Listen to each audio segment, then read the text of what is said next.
So I walk home one day. This is Mumbai, so it was really hot. Walked in, and on my kitchen table at home, I see this white envelope. As soon as I see this envelope, I'm filled with this absolute fury because I know what's in that envelope. It is the CV, or what we used to call in those days in 1980s Mumbai, a biodata of a man that my family wanted me to marry. It had everything: his height, his weight, his skin color, his educational qualifications, everything. Now, marriage is what I was being prepared for from the time I pretty much learned to walk. They were talking to me about marriage.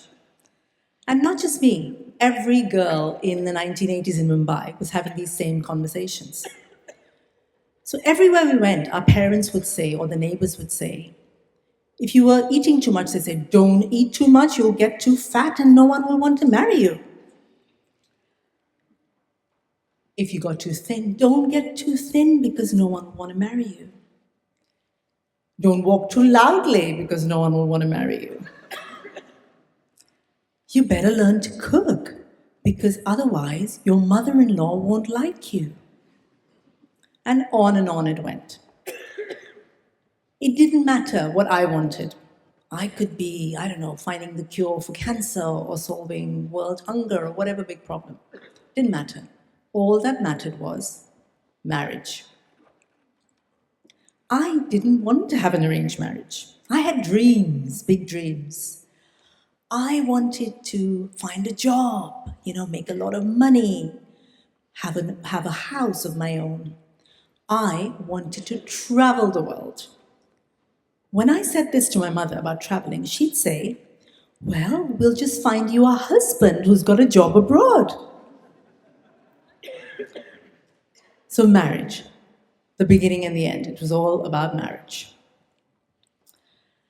Things really started to amp up when I was about 20. My mother, I used to call her Amma. Every time she left the house, she'd go for a walk every evening in the colony that we lived. Just walk around, say hello to all the uncles and aunties. But the minute she stepped out, some nosy neighbourhood auntie would come up and say, so, when is your daughter getting married? Or some uncle would come up to her and say, oh, your daughter's wedding sweets, I'm dying to eat them. So obviously, when my mother got home from those walks, she wasn't very happy. She'd come home absolutely furious and say, you are such a bad daughter. And I had to agree. I was being a bad daughter because all the other daughters around us in Mumbai in those days were saying yes, were agreeing to these marriages and matches. And I kept saying no and no and no, despite knowing that if I agreed to this arranged marriage situation, my life would be a lot easier and my mother's life would be a lot easier. But to me, even if I thought about giving my life and my body and everything to some stranger, and the worst, thinking about having sex with some random man on our wedding night filled me with absolute horror. That's something they don't show you in Bollywood films, do they? So yeah, it went on like this. The CVs kept piling up on the kitchen table, 1 and 2 and 10. And I didn't open any of them, and I didn't allow my family to open any of them. One afternoon, 6 months later, I came home one day, and before I entered the house, I could smell frying. Walked in, and I see my mother. She's perched on the kitchen table, the stove, and she's frying Pazhampori. Now, Pazhampori is a Kerala snack, which I love. You make it with plantain, you chop up the plantain, you dip it in batter, and you put it in hot oil. And it's crunchy and it's sweet and it's absolutely delicious. I love it. So I'm getting really excited thinking, oh my God, we're going to eat Pazhampori for tea today. At which point my mother, who's still frying, turns around and says to me, there is a boy coming to see you. Now, boy in my culture means a potential groom. It doesn't matter if he's 18 or he's 80, he's a boy. perpetually young. So my mother, Amma, continues frying and she says, now, remember to wear that nice green salwar kameez I got you? It's really loose and it doesn't make you look too dark. So I go, I can feel this anger. But I've decided I need to pick my battles. So I just sip it in and I continue. It's 3 p.m. now. The doorbell goes, ding dong. Now our flat is really small. There's like a living room, there's a kitchen, and there's a curtain. So I walk and hide behind this curtain. And from my vantage point, I can see my mother, Amma. She's rushing to the door, and she's wearing this beautiful blue silk sari. It's got all this brocade on it, so she's clearly dressed up for this, bride-groom potential situation. She opens the door, and I can see from where I'm hiding, this tall, podgy man walks in. He walks in and I can see that he's got a big black moustache. Now this is a very Kerala thing. Men in Kerala have moustaches. It's a sign of their manhood. So clearly, it says a lot about the guy who's walked in. Now I think his moustache is suspiciously black. So anyway, he enters and my mother ushers him. It's a small room and there are only 2 chairs. She makes him sit down, then she goes and fetches the Pazhampori. And I can see from behind the curtain, it's still steaming, it's like really fresh. She brings it, puts it in front of him in the little table. Then she goes, she's been making tea, hot boiling tea, brings the tea to him, puts it down. Then she stands there twisting her sari a little bit and she says to him, I made Pazhampori, I hope you'll still find it fresh. This again is a very Malayali woman, a Kerala woman thing. You can never say that what you've made is amazing. You have to wait for the other person to tell you. Now, Mr. Black Moustache seems to love the Pazhampori. He picks up one, puts in his mouth, and he's like crunching. His eyes are like, look delighted. Picks up another one, crunches it. It's the only sound in the room. Crunch, crunch, crunch. Then he picks up the tea. He slurps the tea. Now, from where I'm standing, I can see that the ends of his moustache are dipping into the tea. He doesn't seem to care. He wipes it and continues slurping. And as he picks his hands up, I can see from where I'm standing, he's got all these like gold rings on his fingers. People in Kerala love gold, right? It's a sign of how wealthy you are. So the wealthier you are, the more gold you will wear on your person.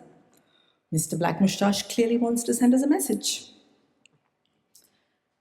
So I'm standing there and my mother suddenly turns around. She can see the curtain twitching. And she says, she used to call me Minnie, Minnie, come say hello to our guest. I refuse to move. I just stand there behind that curtain. I'm like, I'm not going anywhere. Her voice gets louder. She's sounding a little bit annoyed. Come now, otherwise I'll drag you by the hair. By this point, I'm like, I've got no choice. So I pull the curtain apart and I walk in. As soon as I walk in, there are gasps in the room. My mother's mouth is opening and closing.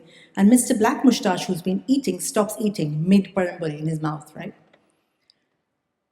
So, when these kind of situations, girls, when they come out to see a groom, they're wearing like beautiful saris and jewelry. I'm not wearing that.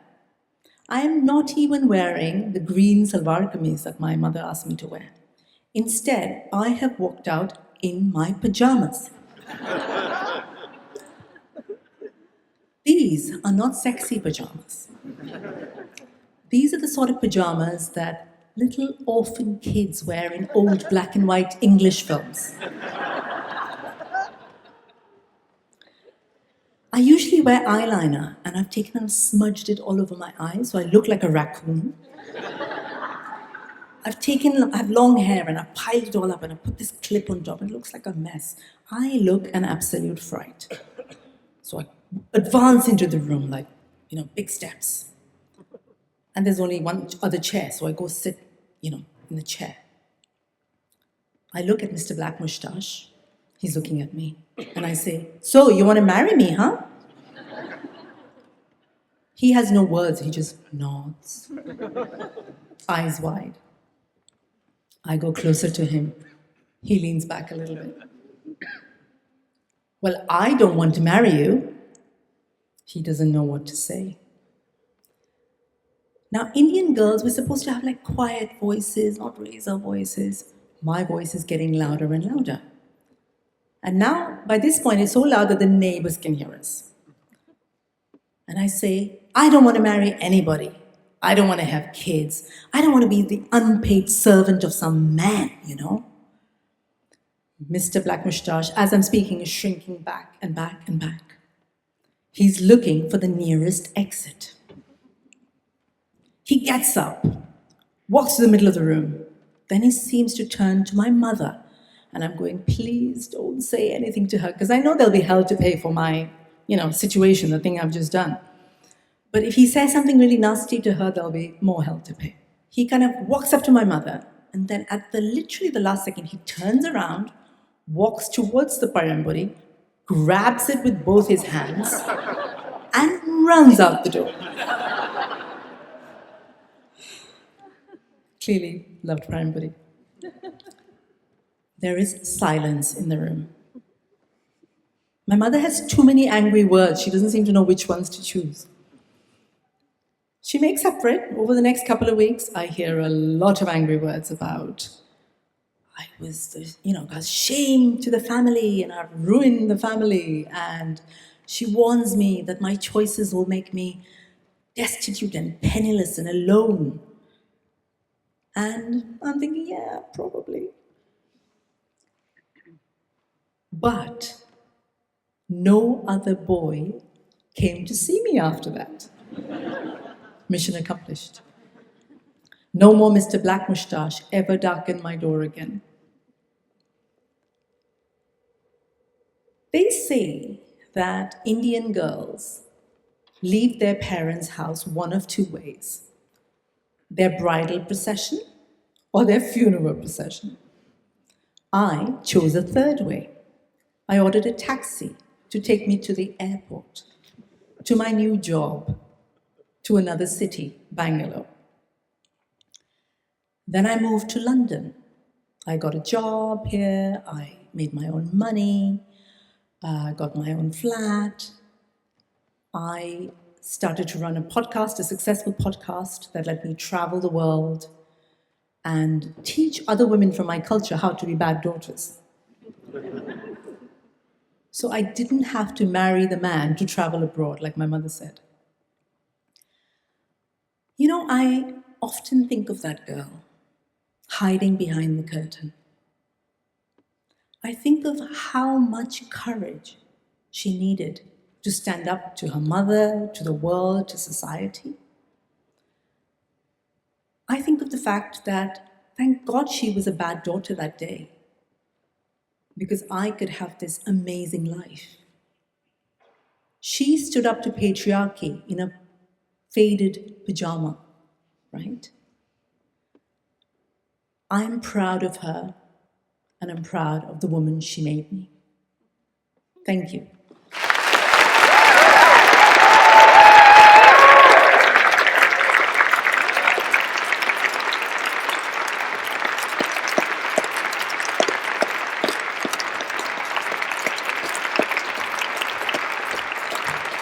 Sangeeta Pillai, ladies and gentlemen.